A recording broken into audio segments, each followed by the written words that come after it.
कार्यक्रम के प्रायोजक हैं श्री मदन भाई रेखाबेन हुमड़, रूपेन प्राची हुमड़, अनगवीर आर्शवीर हुमड़, रिक्ता विशाल सेठी, आरिका अर्जुन सेठी। साथियों, मैं आप सबसे कह रहा हूं कि जिन तीर्थंकर परमात्मा ने लोकांतिक देवों की स्तुति सुनकर वैराग्य तो चल ही रहा था,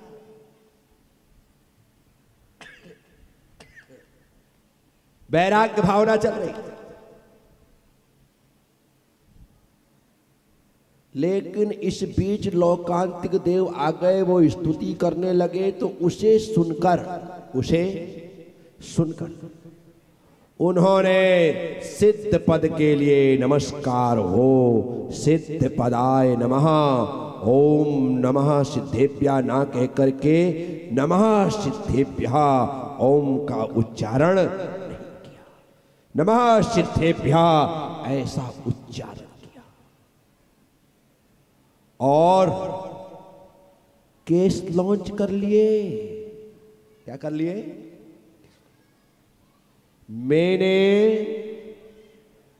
परसों भगवती आराधना जी का स्वाध्याय करवाते हुए अपनी बात कही थी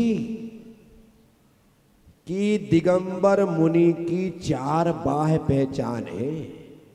ये भगवती आराधना जी में आया है, शिवकोटि स्वामी ने लिखी गाथा कि वे नग्न होते हैं, वे केश लॉन्च करते हैं, वे पिच्छी कमंडल रखते हैं, वे शरीर का श्रृंगार नहीं करते हैं। जो ऐसे होते हैं वो दिगंबर मुनि होते हैं। अब देखो, आपने 2 मार्च 2025 को मधुबन में दीक्षा देखी थी, देखी थी। मैंने दीक्षा देने के पहले इनसे केश लिया। क्या लिया? केश लिया। एक तो होता है केश और एक होता है केश, ठीक है। मैंने इनसे केश लिया। जब तक तुम केश नहीं दोगे तब तक तुम्हें दिगंबर मुद्रा का माल मिलने वाला। पहले इन्होंने मुझे केश लॉन्च करके केश दिया, मैंने इन्हें मंत्रोच्चारण के साथ व्रतारोपण विधि करते हुए व्रत दे दिए। अभी भी मैंने पिच्छी नहीं दी। ये सब करने के बाद केस दिया है, दीक्षा उन्होंने ले ली है, ये दे दिया है। अब परंतु तीसरे नंबर पर पिच्छी दी जाती है। क्यों? क्योंकि किसी को नग्न कर दिया जाए और पिच्छी ना दी जाए तो वह प्रचलन में नहीं आएगा, वह मान्य नहीं होगा। मुद्रा में अर्थात नोटों में गवर्नर के साइन होना जरूरी है। गवर्नर के साइन होना जरूरी है। यदि वो साइन नहीं होंगे तो मुद्रा चलेगी नहीं। मैं 100 रुपया देने का बाद क्या लिखा रहता है उसमें, अदा करने का बाद, और साइन रहते गवर्नर। गजब हो गया। इसी तरह से मुझे किसी ने केस दिया,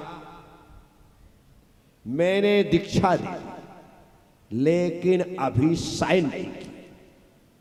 ये पिच्छी पहली बार गुरु के हाथ से ही दी जाती है। किसके हाथ से?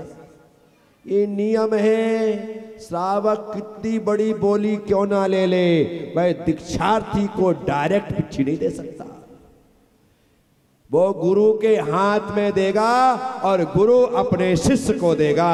ये साइन हो गए कि मैं तेरी इस मुद्रा पर एक गवर्नर के साइन। अब ये लाइफ टाइम यही कहलाएंगे प्रज्ञा सागर के शिष्य, क्योंकि साइन मेरे हैं। बोलो ना हाँ।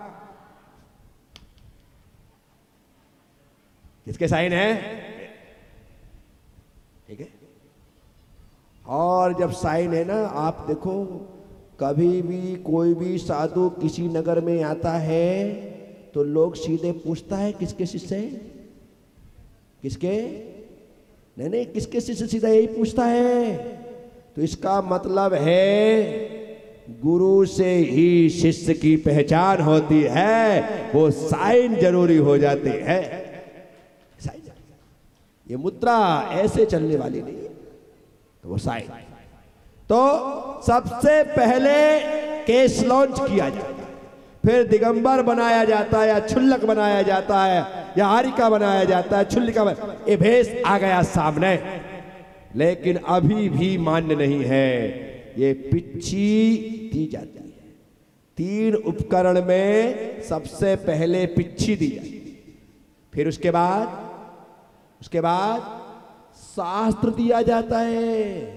कमंडल तीसरे नंबर पर है, पहले नंबर पर पिच्छी, दूसरे नंबर पर शास्त्र ग्रंथ दिए जाते हैं और तीसरे नंबर पर कमंडल दिया जाता है। ये क्रम है उपकरण भेंट करने का।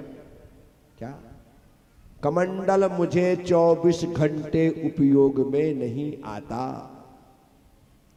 जब मुझे शुद्धि के लिए जाना होता है तभी वह काम लगता है, अन्यथा कमरे के बाहर बैठे बैठे मेरे बाहर निकलने का इंतजार करता है कि गुरुदेव आओ, उठाओ, चलो। क्या बाहर बैठा रहता है। लेकिन ये और ये बोलो, ये और ये सोते जागते उठते बैठते मेरे साथ।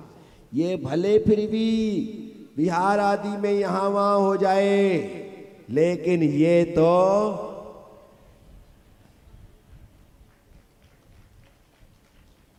बिल्कुल पिच्छी रे पिच्छी, इतना बता तूने कौन सा पुण्य किया है। हाथों में थाम रखा है, पिच्छी बोलो ना, पिच्छी बोलो ना, पिच्छी। वाह, छगा लेते आप लोग। क्या साथियों, मैं आप सबसे, ये 24 घंटे साथ रहने वाली, ये जब मैं स्वाध्याय करता हूं तब मेरे सामने, और वो जब मैं शुद्धि करता हूं। इसलिए इसे संयम का उपकरण कहा है, इसे ज्ञान का उपकरण कहा है, उसे शुद्धि का उपकरण। ठीक है, वो मेरे शरीर की शुद्धि में कारण है, ये मेरे ज्ञान की वृद्धि में कारण है, लेकिन ये मेरी आत्मा की विशुद्धि में कारण है। ये पिच्छी है जो दिगंबर साधु की जीती जागती पहचान है। साथियों, पिच्छी के बाद दिगंबर मुनि पद मेरे पास आ गया। अब कह दिया कि तुम्हें शरीर का श्रृंगार नहीं करना है। किसके लिए सजना? किसके लिए सजना? तुम्हारा है सजना, इसलिए तुम्हें पड़ता है सजना। क्या? तुम्हारा है सजना, इसलिए तुम्हें पड़ता है सजना। यहां पर ना सजना न सजनी, इसलिए भगवान ने कह दिया बेटा तुम्हें शरीर का श्रृंगार नहीं करना है, ना हेयर स्टाइल यूं दिन भर लगे।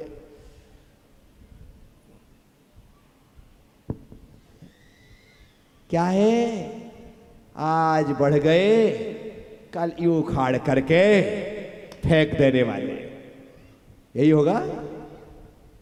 शरीर से पूरी तरह से निर्ममत्व भाव के साथ जो जीना प्रारंभ कर देता है वह दिगंबर साधु आत्मा की साधना में लीन और तल्लीन होता है। शरीर तो सिर्फ आत्मा तक पहुंचने का साधन है, इसके अलावा शरीर का कोई दूसरा रोल नहीं है।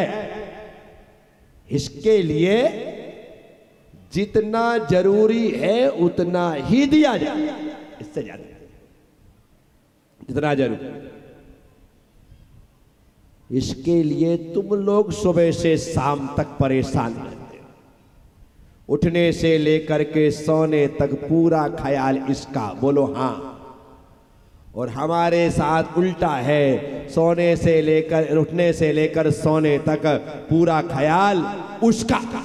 किसका?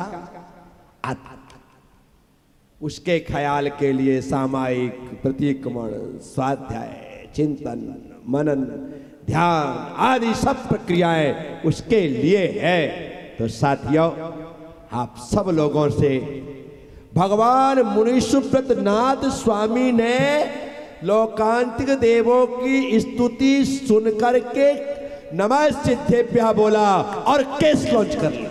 क्या कर लिया? केस उखाड़ लिए, दीक्षा ले ली, वस्त्र छोड़ दिए, हाँ, दिशाओं को अंबर बनाकर धरती को बिछोना और आकाश को चादर बना करके वो जीना प्रारंभ कर चुके ऐसे भगवान मुनीश्वरव्रत नाथ, उन्हें मैं नमस्कार करता हूँ, उन्हें मैं प्रणाम करता हूँ। वे मुनीश्वरव्रत नाथ भगवान मल्लीनाथ भगवान के 54 लाख वर्ष बाद उत्पन्न हुए। कब? कितने साल? 54 लाख, 54 लाख वर्ष बाद भगवान मुनीश्वरव्रत नाथ का जन्म हुआ। जब वे पूर्व में राजा श्री वर्मा की पर्याय में थे, तब उन्होंने दिगंबर अवस्था में 16 कर्ण भावना को भाते हुए तीर्थंकर प्रकृति का बंद किया और साधना के उपरांत समाधि पूर्वक वे मृत्यु को स्वीकार करके प्राणत स्वर्ग में जन्म लेते हैं।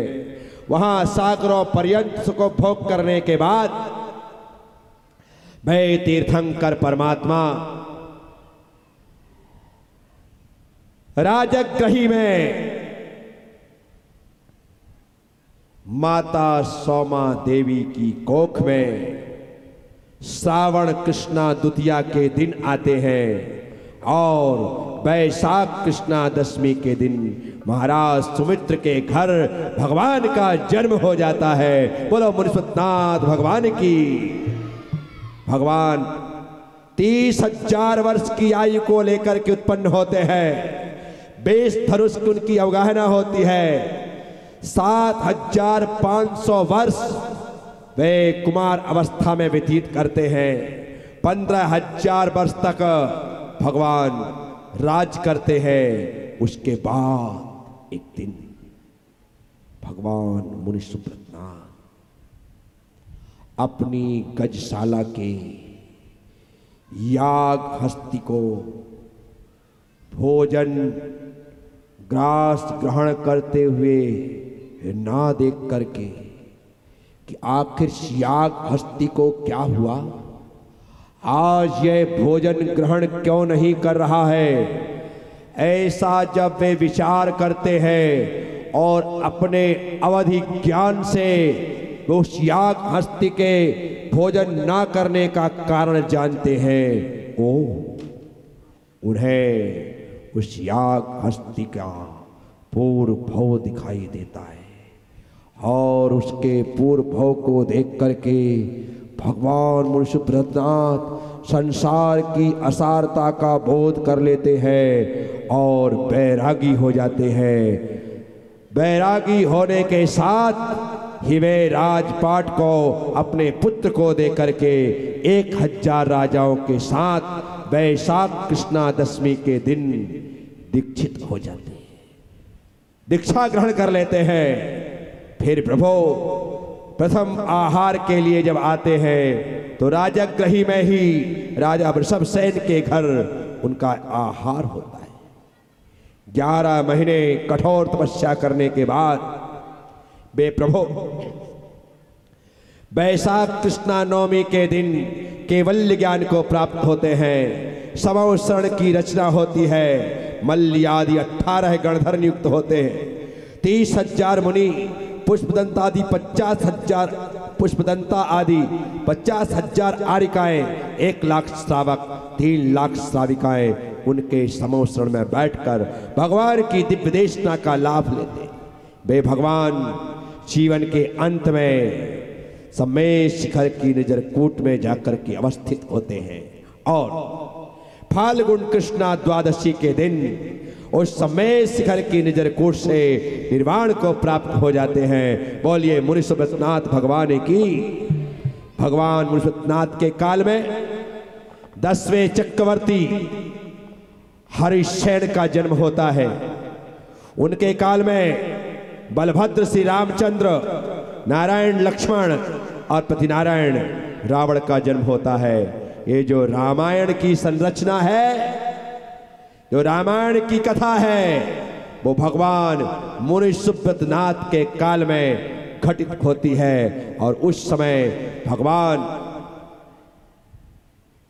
मुनिसुब्रतनाथ के काल में वह रामायण का युद्ध जो हम पद्म पुराण में पढ़ते हैं, सारी की सारी कथा उसमें घटित होती है। तो ऐसे भगवान मुनिसुब्रतनाथ के जीवन चरित्र को हमने जाना, समझा, सुना। ओम नमः। सबसे क्षमा, सबको क्षमा। जय गुरुदेव, जय महावीर। इस कार्यक्रम के प्रायोजक हैं श्री मदन भाई रेखाबेन हुमड़, रूपेन प्राची हुमड़, अनगवीर आर्शवीर हुमड़, रिक्ता विशाल सेठी, आरिका अर्जुन सेठी।